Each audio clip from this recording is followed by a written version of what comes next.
ظلم جس کا مطلب دوسروں کو نقصان پہنچانا، اس کے متعلق علماء نے فرمایا کہ اس کی دو صورتیں ہیں۔ ایک صورت کہ جس کا نقصان عام ہو، اور دوسری صورت یہ ہے جس کا نقصان صرف صاحب معاملہ کے ساتھ ہو، جس کے ساتھ کوئی لین دین کر رہا ہے۔ اس فرمائے ظلم کا فرمائے خاص جو ہے اسی کے ساتھ ہو جس کے ساتھ معاملہ کر رہا ہے۔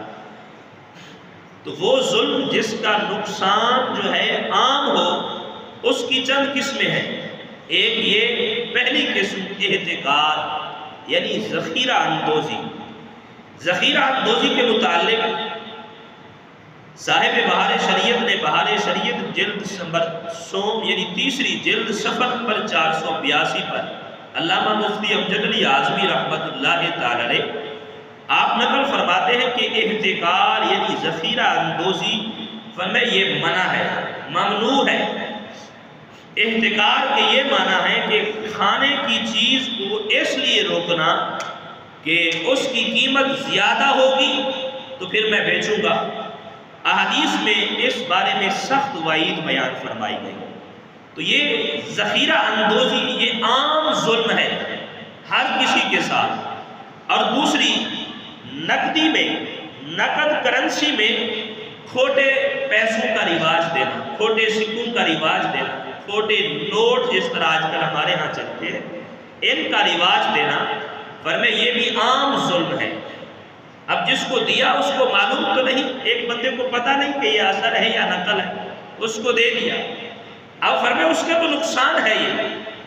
تو اس کے متعلق فرمایا غلہ بیچنے والا غلہ کو ذخیرہ کر کے قیمت بڑھنے کا انتظار کرے، یہ عام ظلم ہے، اور ایسا کرنے والوں کے متعلق شریعت میں مذمت بیان کی گئی۔ نبی علیہ السلام نے ارشاد فرمایا من احتکر الطعام 40 یوما، جس نے 40 دن تک غلہ جو ہے ذخیرہ کر کے رکھا، 40 دن تک، ثم تصدق بہ، پھر اس ذخیرہ کیے ہوئے غلہ کو اس نے صدقہ کر دیا، خیرات کر دیا، فرمایا لم تکن صدقتہ کفارۃ لاحتکارہ، جو ظلم اور جو گناہ اس نے ذخیرہ اندوزی والا کیا ہے، اب یہ سارا مال صدقہ کیا، یہ اس کے لیے کفارہ نہیں بن سکتا، یہ اس کے لیے کفارہ نہیں، یعنی اتنا بڑا گناہ ہے ذخیرہ اندوزی کرنے کا کہ یہ عام لوگوں کے ساتھ، تمام انسانیت کے ساتھ ظلم ہے۔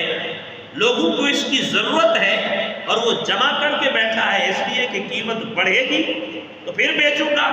فرمایا اگر جتنا جمع کر رکھا سب کا سب صدقہ کر دے پھر بھی کفارہ ادا نہیں ہو، اس کا کفارہ نہیں بنے گا۔ اور نبی علیہ السلام نے ارشاد فرمایا من احتکر الطعام 40 یوما، ایک بات تو یہ تھی کہ اس نے مال صدقہ بھی کیا پھر بھی اس کے اس گناہ کا کفارہ نہیں بنا، اور دوسری سنیں ذخیرہ اندوزی کرنے والوں کے متعلق جو مذمت نبی علیہ السلام نے بیان فرمائی کہ جس نے 40 دن تک غلہ مال جو ہے ذخیرہ کر کے رکھا، تو اللہ تعالیٰ کے محبوب علیہ السلام نے فرمایا فقد بَرِئَ مِنَ اللَّهِ وَبَرِئَ اللَّهُ مِنْهُ، وہ اللہ سے اور اللہ اس سے بری ہے۔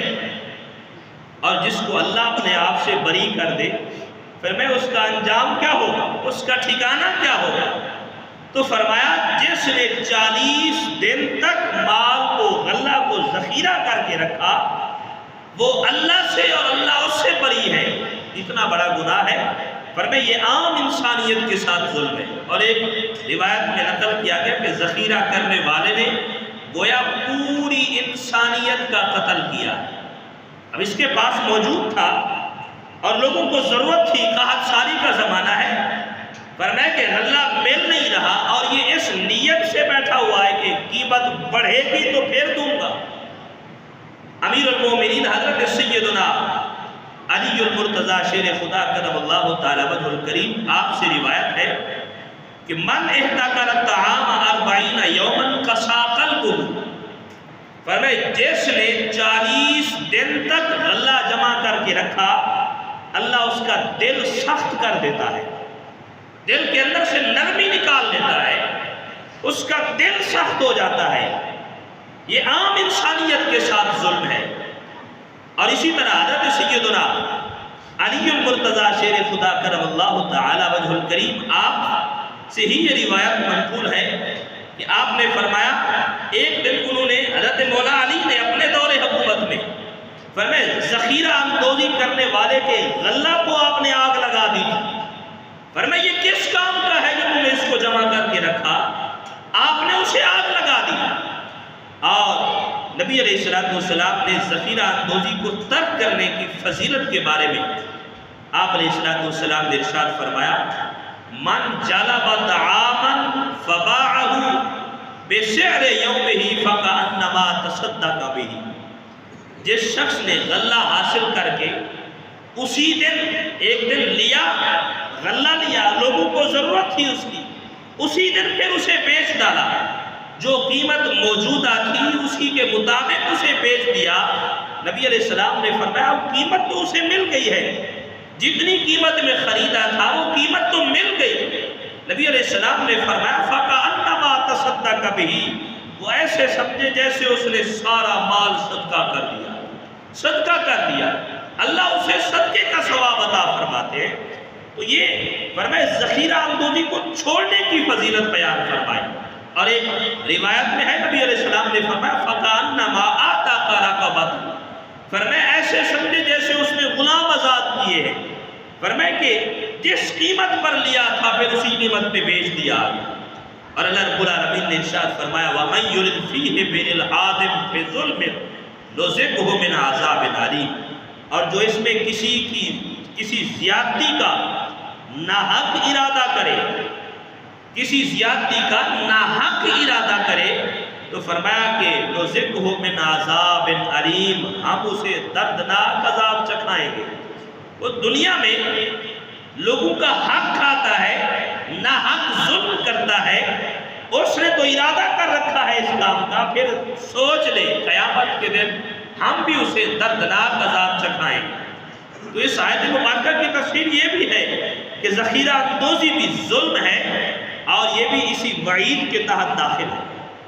ایک بزرگ کے بارے میں روایت منقول ہے کہ وہ واسط کے مقام پر تھے، انہوں نے گندم سے بھری ایک کشتی بصرہ کے شہر کی طرف بھیجی، اور آگے جو ان کا بیچنے والا وکیل تھا، وکیل رکھا کہ تو بیچ دینا اسے یہ خط لکھا کہ جس دن یہ کھانا یہ گندم وہاں پہنچے جو بھی قیمت ہو اسی قیمت پہ اسے اسی دن بیچ دینا، اسی دن بیچ دینا، اسے رکھنا نہیں۔ جب گندم وہاں پہنچی بصرہ شہر میں تو اس دن ریٹ جو تھا بہت گرا ہوا تھا، اور تاجر نے اس وکیل کو مشورہ دیا کہ اسے جمعے والے دن بیچنا، قیمت بڑھ جائے گی، دگنا منافع کمائے گا۔ آج تو ریٹ گرا ہوا ہے، قیمت گری ہوئی ہے، آج اسے روک لو اور جمعے والے دن بیچے گا تو اسے دگنا منافع کمائے گا۔ آگے وکیل نے بھی اسے رکھ لیا، جب جمعے کا دن آیا تو اسے بیچا، دگنا اس نے قیمت کمائی، منافع لیا۔ اور جو کچھ یہ معاملہ ہوا تھا اس معاملے کے بارے میں پھر خط میں لکھا اور ان بزرگوں کو بھیج دیا جنہوں نے گندم بھیجی تھی، اور وکیل نے یہ واقعہ لکھ کر انہیں بھیجا تو کہ ہم نے، اور بزرگوں نے جب یہ خط پڑھا تو پھر خط دوبارہ لکھا، وکیل کی طرف خط لکھا، اور خط میں کیا لکھتے ہیں؟ فرمایا اے فلاں، ہم اپنے دین کی سلامتی کے ساتھ تھوڑے نفع پر قناعت کرتے ہیں، اپنے دین کی سلامتی کے ساتھ تھوڑے نفع پر ہم قناعت کر لیا کرتے ہیں، مگر تم نے اس کے خلاف کیا، ہمیں یہ پسند نہیں ہے کہ ہمیں اس سے کئی گنا نفع ہو لیکن اس کے بدلے میں ہمارے دین کا نقصان ہو، ہمارے دین کا نقصان ہو۔ لہذا جب یہ خط میرا تمہارے پاس پہنچے تو فرمایا جتنا مال تم نے کمایا ہے سارا کا سارا بصرہ کے غریبوں میں صدقہ کر دینا، صدقہ کر دینا، تاکہ یہ جو گناہ ہوا ہے اس کے بدلے میں میرا مال جو ہے برابر تو ہو جائے، نہ گناہ ہو نہ نفع ہو۔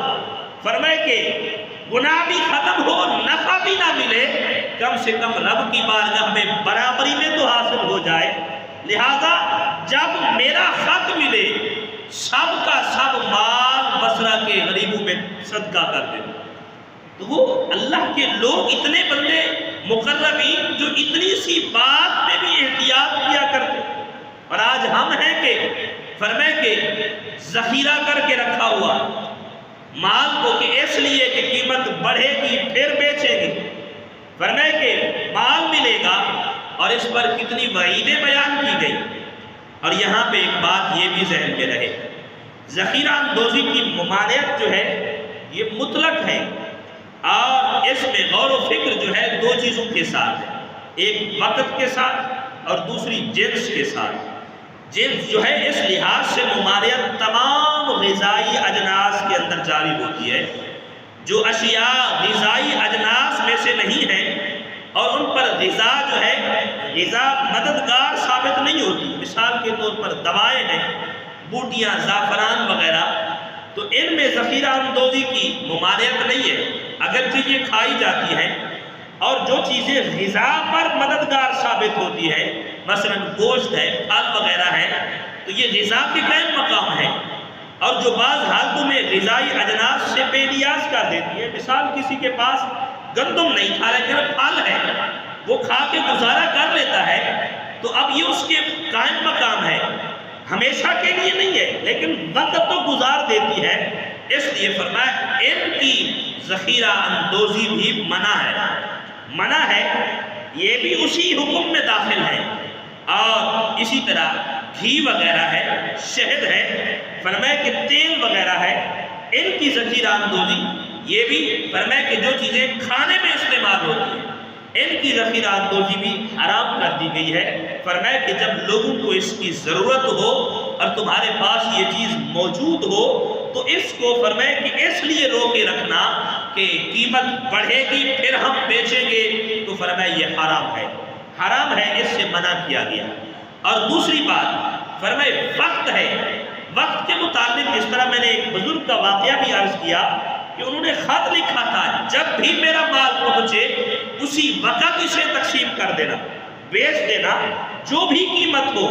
اب وقت کی قید تھی کہ آج اگر بیچے گا قیمت کم ہے، کل بیچوں گا تو مال کی قیمت بڑھ جائے گی، مجھے منافع دگنا ملے گا۔ فرمائے کہ اس سے بھی منع کیا گیا۔ ہاں ایک بات تو یہ ہے کہ لوگوں کو ضرورت ہے، اس بات کی غلے کی ضرورت ہے، پھلوں کی ضرورت ہے، گوشت کی ضرورت ہے، یہ غذائی اجناس ہیں، اور ایک بندے کے پاس یہ ساری چیزیں موجود ہیں اور وہ اس لیے روک کے بیٹھا ہے کہ قیمت بڑھے گی پھر بیچوں گا، اس کو شریعت نے حرام قرار دیا۔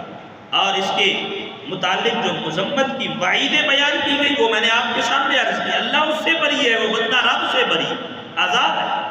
آپ فرمائیں کہ ایک بات یہ ہے کہ اب لوگوں کو عام طور پہ ضرورت نہیں ہے، ہر کسی کے پاس یہ ساری چیزیں وافر مقدار میں موجود ہیں، عام فرمائے کہ بازاروں میں یا شہروں میں دیہاتوں میں اس کی قحط نہیں ہے، ان چیزوں کا عام طور پہ موجود ہیں، تو اس کے متعلق بھی پھر بھی علماء نے اختلاف کیا۔